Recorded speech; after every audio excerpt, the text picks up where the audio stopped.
12 školjare generaciji osnovnih i srednjih školov u opštini Verbas dostali po laptop Hunkar, a 59 nošitelje diplomi Vuk Karadžić dostali mudrih hodzinki i Bluetooth sluhalki.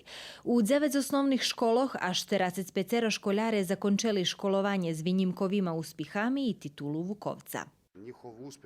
Uspjeh, kotri vytvorili i popri pandemiji koronavirusu, ukázal, že tot úspіх nie darunok, ale rezultat jich vrednej roboty u prethodnim perioza. Toho roku novost, že povolani i nahradzeni i školjare, kotri vytvorili najlepši plasmani na državnih nastavnih i njenastavnih zmahanjoh. Tu sam prva, že sam osvojila 4.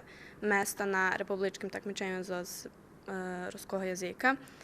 I milo mi, že sam tu, milo mi, že nas povolali tu.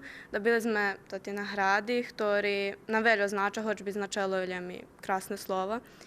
I 8. klasa planiram upisati teraz Isidora Sekulić gimnaziju u Novim Sadze. Povolana sam tu, pretože sam bila na takmičenju z materinskog jezika u ruskim kirastura, na republičnim takmičenju i ostvarala sam perše mesto.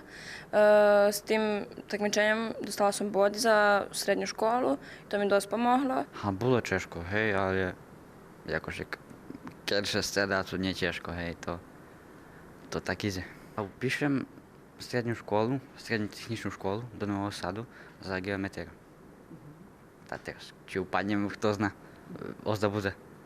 Rukovodstvo opštini Verbas počas uručovanja nahradoh vyznačilo, že znanje robota i uspihi mladih ľudzoh najvekši kvalitet jednej opštini kotriše muši nahradzic. Opština Verbas regresuje i prevoz školjaroh u sumi 28 milioni dinari, a z budžetuše každi rok vidvojuje i kolo 3 milioni dinari za besplatni učebniki i kolo 11 milioni dinari za besplatni olovranti.